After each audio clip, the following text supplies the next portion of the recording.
Hi, and welcome to episode 2 on this special series spinoff from On Point with Oak Street Funding called Approaching Independence.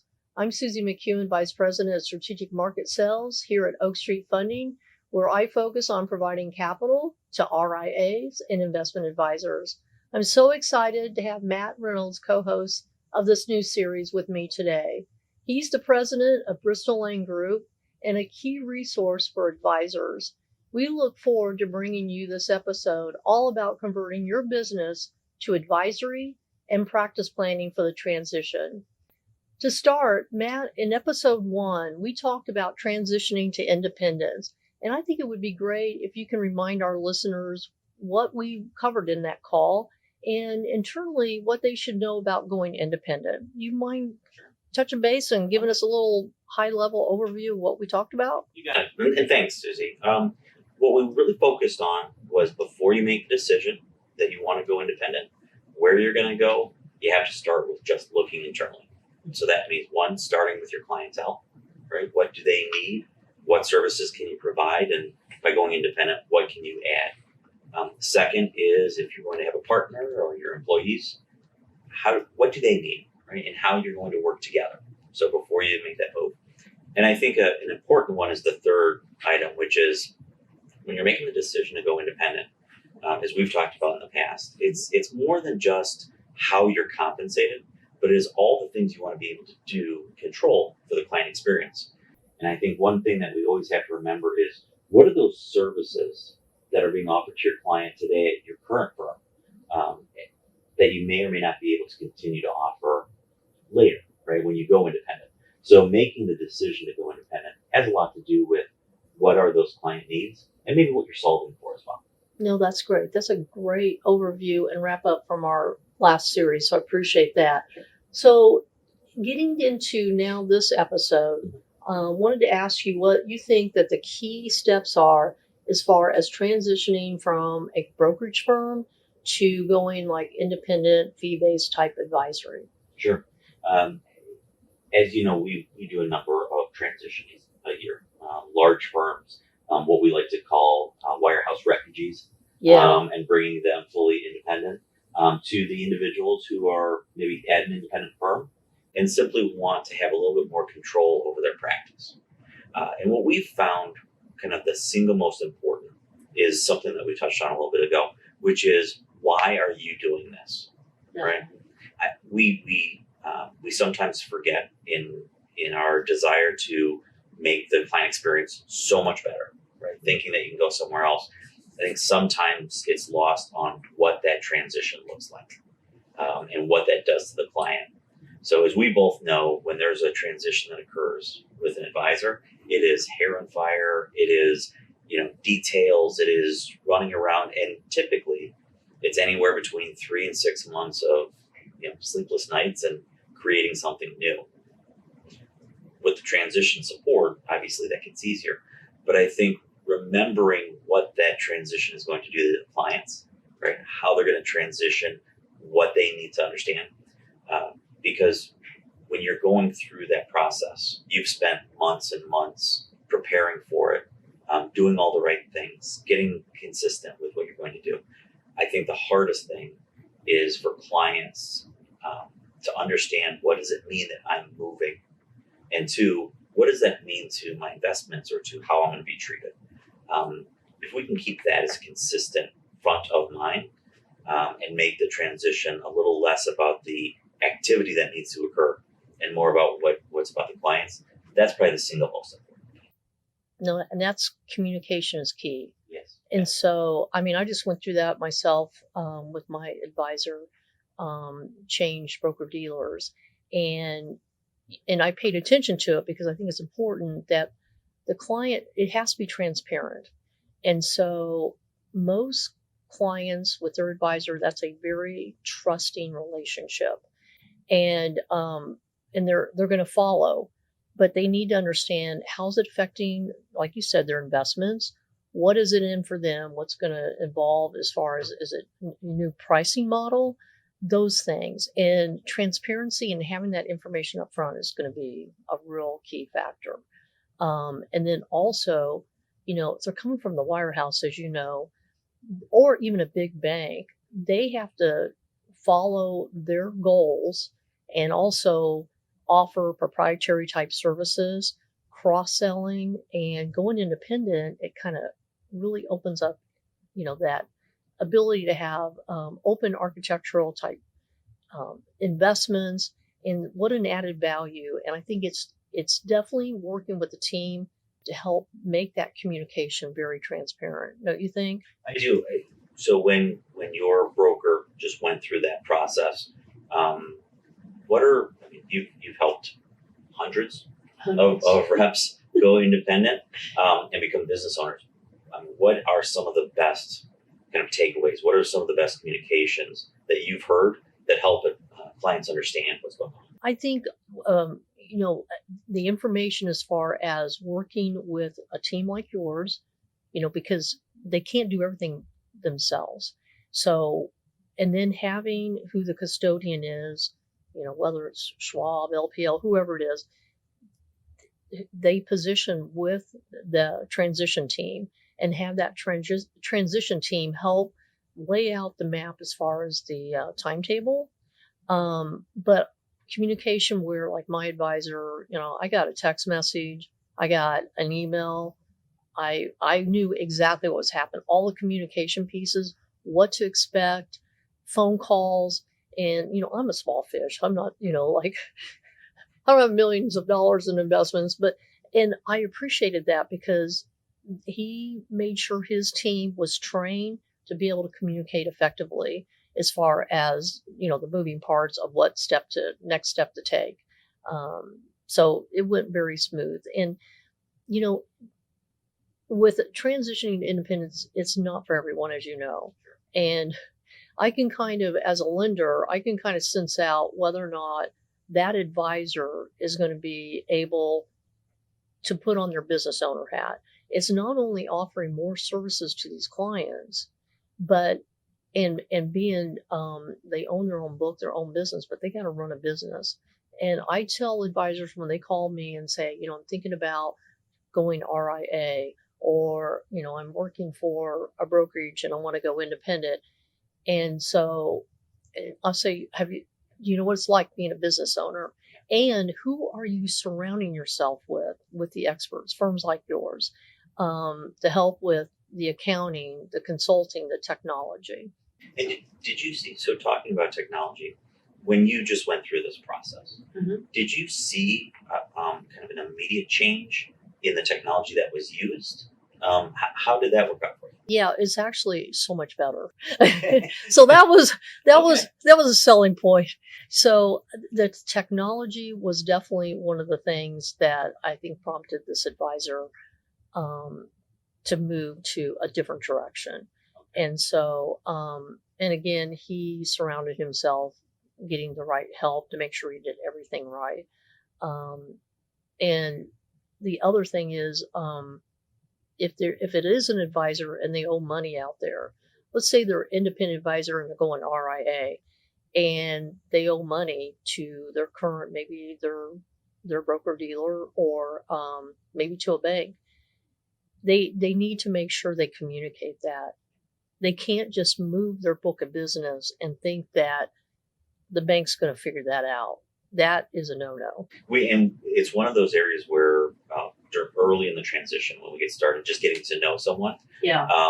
One of the things we talk about is, okay, what do you owe? Let's just put that in the transition plan. What do you owe? When does it need to be paid back? Yes. And the day that you leave with saying, thank you, I'm leaving. And by the way, this is what I'm going to pay you back. Right. And that's where you and I, when we work together, we are we're paralleling with what they need to get done. Like us being Oak Street, we can get them all ready to go with their financing. If they have some kind of obligation, not a non-forgivable loan they got to pay off, we can get everything lined up. And then as soon as those assets move, we can pull the trigger, pay off that loan. So, we work closely with you to make sure that happens. So, and we just did it with one client recently, and it went thankfully went very smooth sailing, but that individual was very, very organized. You're right. And to that point, you talked about communication. Mm-hmm. It was upfront. I'm leaving. This is when I'm going to be able to pay you back. Right. So there wasn't any question about the legalities of that individual leaving. And that is huge. Make sure these advisors that they are seeking counsel. Well, I think that's another question that we had talked about. So when you, having done this a lot, what are the different professionals that you typically ensure that someone has, or around them? CPA, okay. An attorney, a banker, which is me. That's right. I call you, and because I want to know, they're going to start having to do their own financials. Yeah. They got to have reporting. They got to be in compliance. The compliance is a concern. So ask them, okay, are you dealing with your transition team? That with the custodian, if they're switching custodians, or if they're becoming independent with the same custodian. That's my number one question.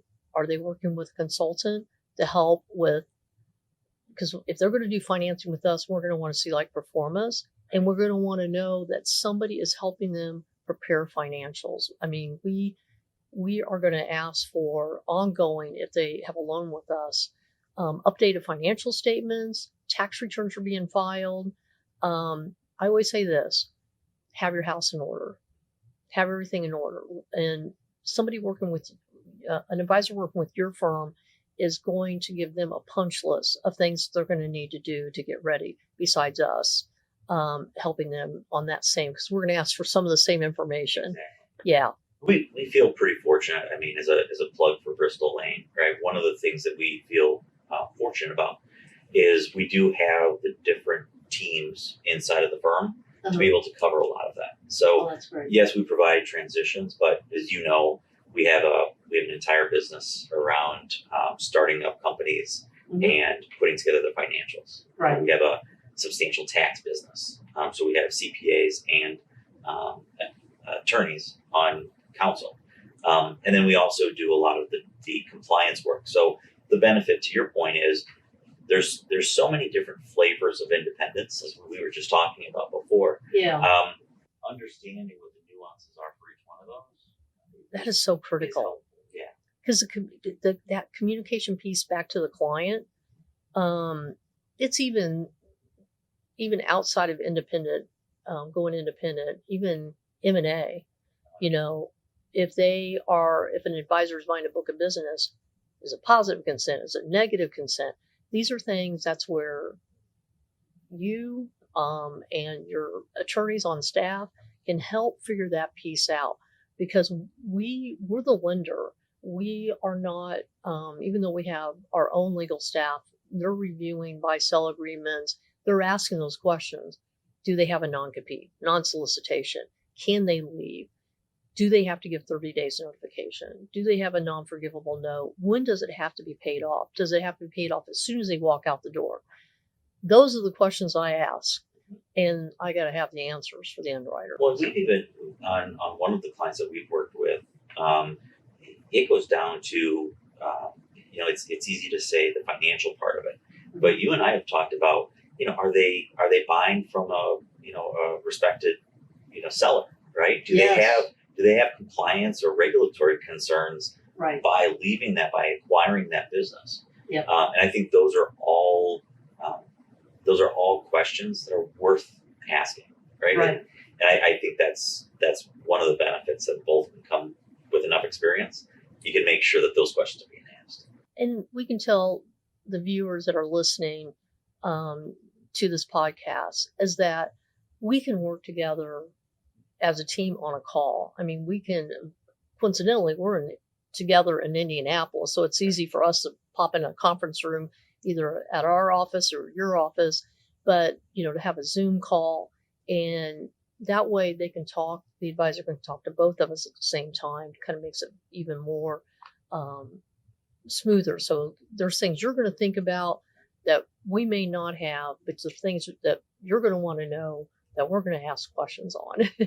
So that's important. So question for you. We can talk through, the compliance or the actual physical getting ready, right? What does it take?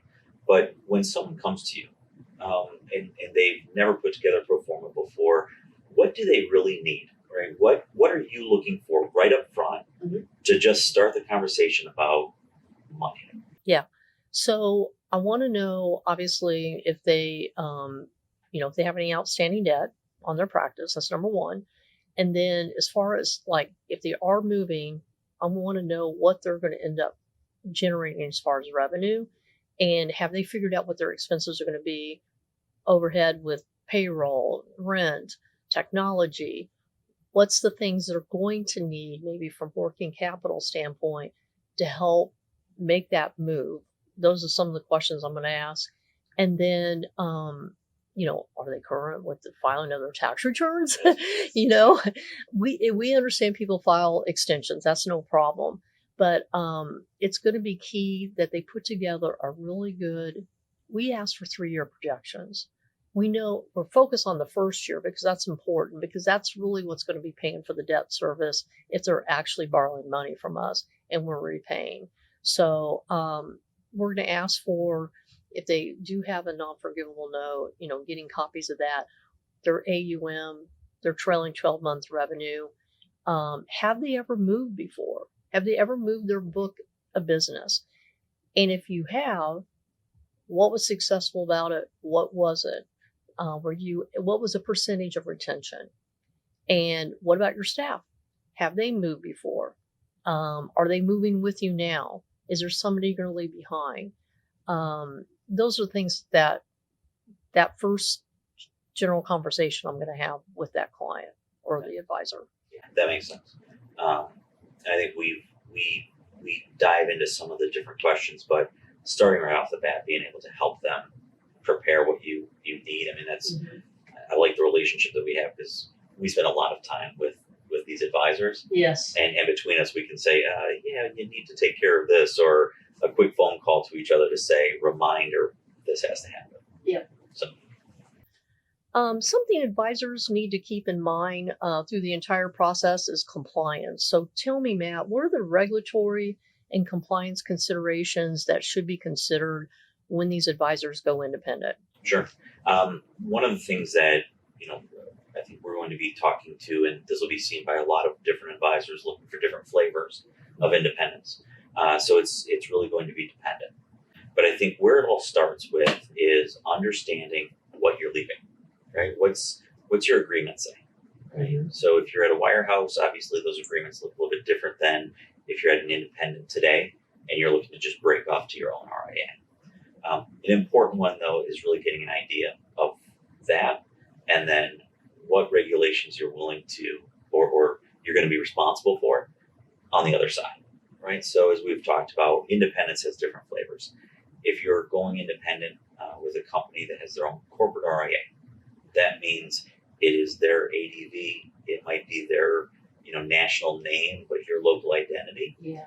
That's a little bit different. You're going to have internal resources, right, that give you very specific information about what they need done. Then it's really about working with your team internally to make sure that you're hitting all of those requirements. If, on the other hand, you're starting your own RIA, at that point, it is an entirely new regime that you now have to put in place. So firms like ours will end up typically doing both the transition work as well as the startup work. And that startup work is everything from operating agreement and articles of incorporation to actually getting them registered with the SEC. And you've said it before, right? The benefit with working with a group that does that is you're not guessing, right? There's lots of different ways to go about starting a business and getting registered. I think the reason that we've found so much success there is it really is about what can we implement for you so that you can focus on clients, not on making sure you're reviewing emails, right? And it really does come down to there's just so many details, right down to cybersecurity anymore, which we've seen a lot of new regulation come out on. We try and just make sure that everyone's working with the right vendors or has the talent internally to get it done. No, that's great. No, good, very good point. So, tell me, what kind of systems, infrastructure that your firm helps with as far as the transition to go independent? What kind of tools? That's one of the things we do ask about as far as the cyber security. Because especially if we're doing loans in millions of dollars, we got to make sure we have our underwriting team has a punch list of things that they're like, you have this in place and this in place and this in place. I mean, that's where we really depend on they understand what they're talking about when they talk to us for financing. Yeah, so there's a couple of different ways to look at technology, but for folks like us who have been in the business, and we've seen kind of that evolution, right? We knew of advisory businesses before you had to have a compliance officer, right? And how it's evolved. But I think where it starts with is client facing first, right? So how are you going to bill, right? How are you going to provide performance reporting to clients, right? So that's kind of a big start.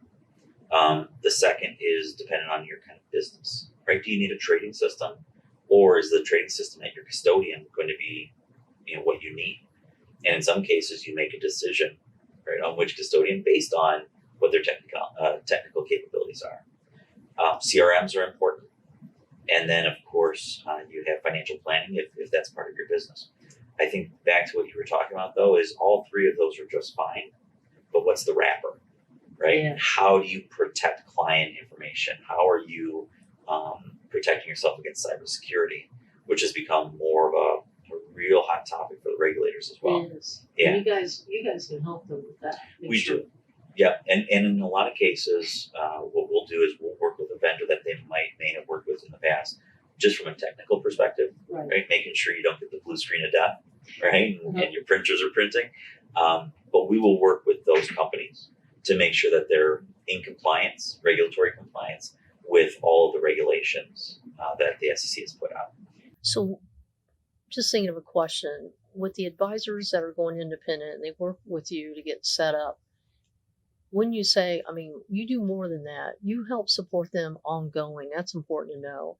And that's one thing that we want to know if we're lending money to an advisor that is making this major change, is that they have ongoing support on, in the future as well. It's not like a one-stop situation with you guys. You're going to help, your team is going to help them ongoing.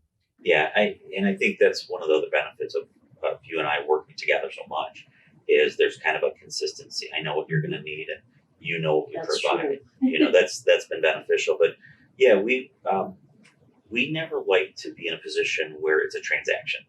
Right? Yeah, we don't want to be same here. Right, it's a relationship. We have a great relationship with these folks. Advisors, we've always talked about it when you go through a transition together. You and I have done this. You're in the trenches together. Right? Exactly. You've built a relationship. You bet. So in those cases, what we do, and to your point, we don't do everything in-house, right? You can't be everything to everybody, but what we can do is those capabilities, right, for new firms that are our ideas. We actually come to them with a complete package. Here, use us and use this technology. We have different technologies we put in place. That way they don't have to worry about that the first year until they're ready to kind of get out of the nest and decide what they want to do. But at the same time, we then work with their vendors if they want to do that. So you and I share a couple of clients where post transition, we work with you to make sure that their accounting is straight. We make sure that their reporting on a quarterly basis is done. So I think making sure that everyone understands that a relationship with you as a bank, with us as the support team, that's an ongoing service. I think everybody's going to get from this podcast is that surround yourself with the experts. You being the advisor, they can't be all things on people. They've got to surround themselves with a team to make this happen. And it's going to, 9 out of 10 advisors that I have talked to, probably 9.5, they're like, why didn't I do this sooner? Yes. Why didn't I do this earlier? They see the reap of the benefits.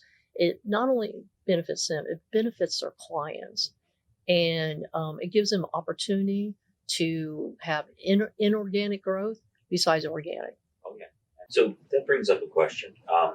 advisors are going independent, and I think there's this preconceived notion, I'm immediately going to double my income, right? When you go through this process, right, there's that time frame where you're really what I'd call out of the market.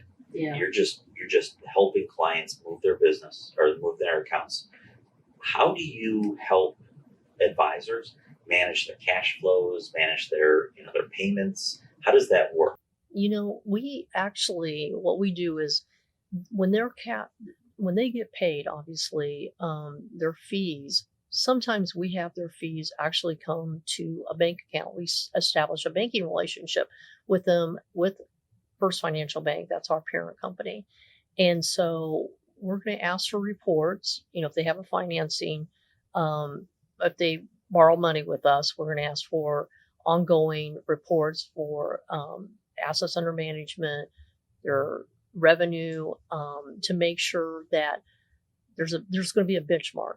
If they borrow money from us, if they had, let's say, 100 million in assets under management, generating $1 million in revenue, where they left, we know there probably will be a little bit of fall off, but there may be clients they want to leave behind. But we're going to have them do some projections to determine what they think they're going to look at.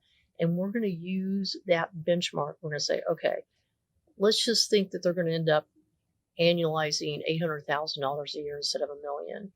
And on a quarterly basis, we're going to ask for that updated reports to make sure that they're staying on track. But,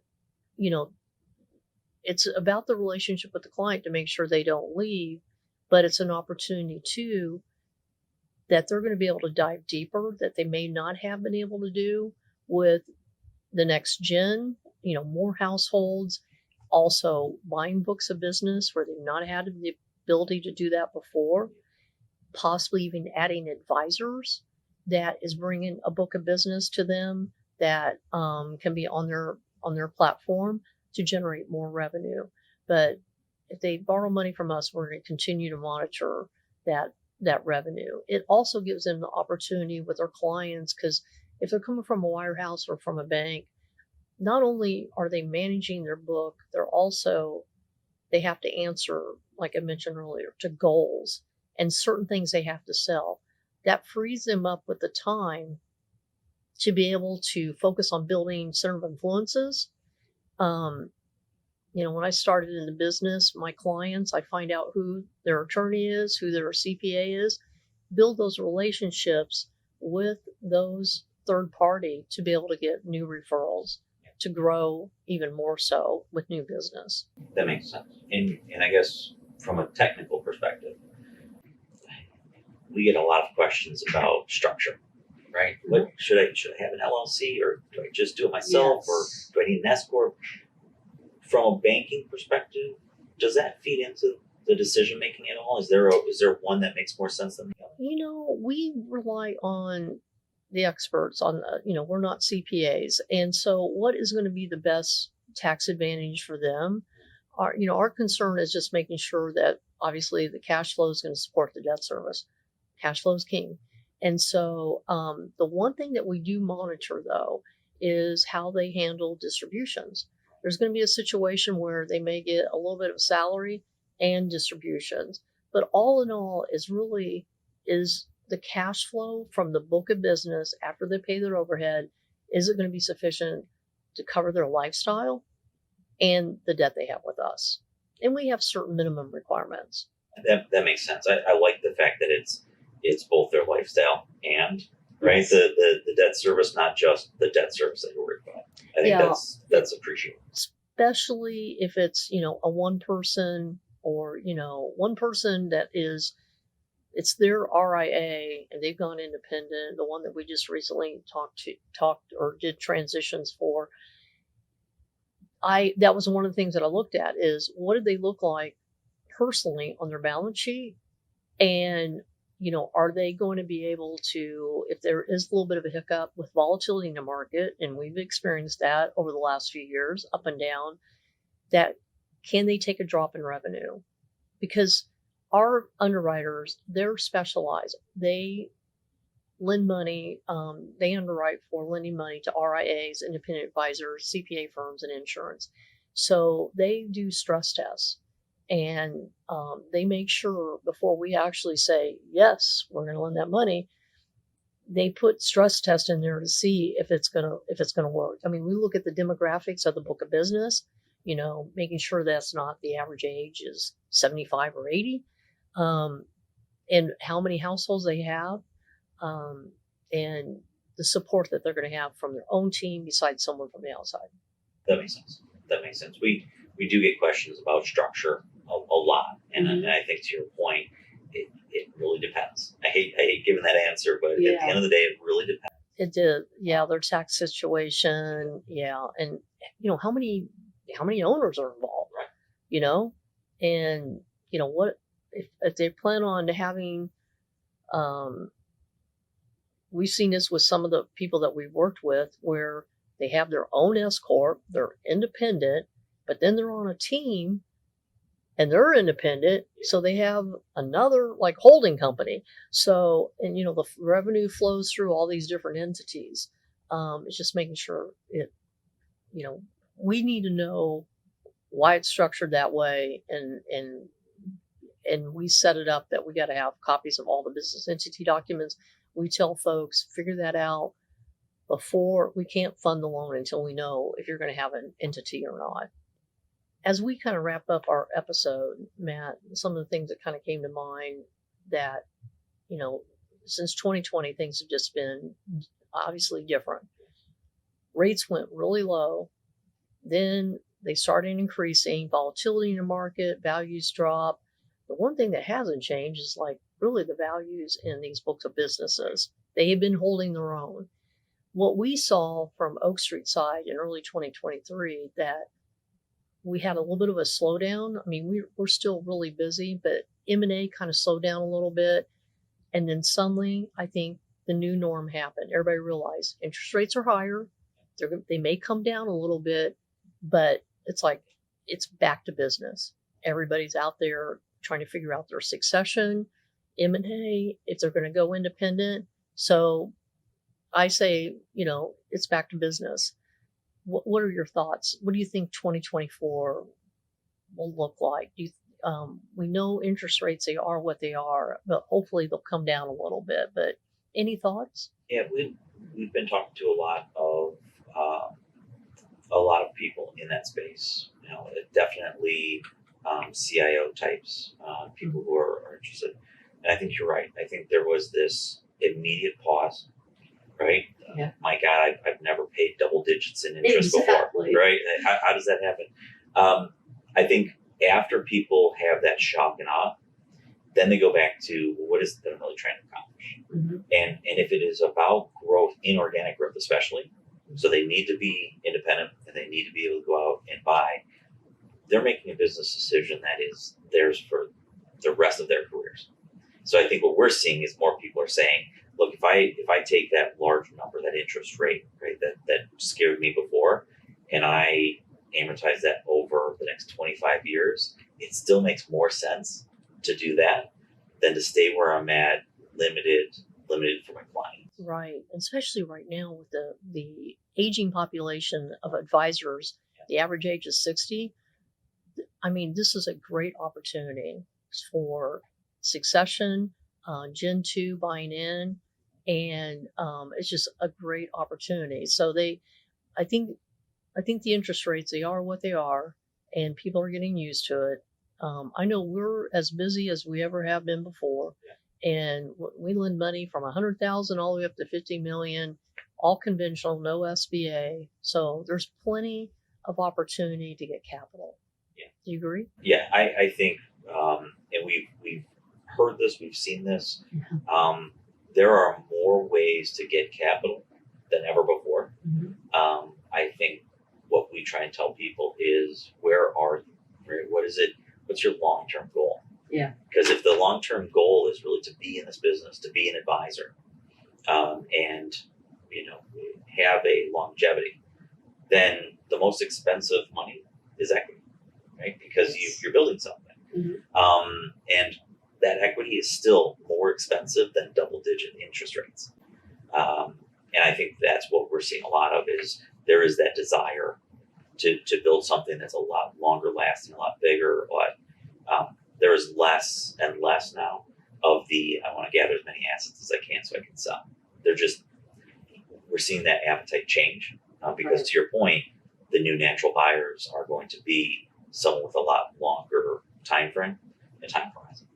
What we're doing here, I think, is really valuable and important. I hope that it's beneficial to the people who are seeing it. But I did want to thank you and Oak Street Bank, and maybe just a little bit of a reminder, right? Between you and I, between the history and the relationships we have, we know a lot of people, right? We know a lot of industry vets. So I'll put this out there, and I think you'll say the same thing. If there's an opportunity or a question, we're happy to pick up the phone. Absolutely. Right? And it doesn't cost anyone anything to simply give us a call, ask questions, and see if there's ways that we can help them with preparing to go independent. Matt, thank you so much. It's always a pleasure working with you and having you here at Oak Street Funding. I think, as we both said and both agree, we work very closely together. Our goal is to help clients make that step, advisor moving to independency. And so if there's anything that we can do, just pick up the phone and call, and we're here to help. Thanks for listening, and stay tuned in 2024 for the next episode of Approaching Independence. Have a happy holiday season, everyone.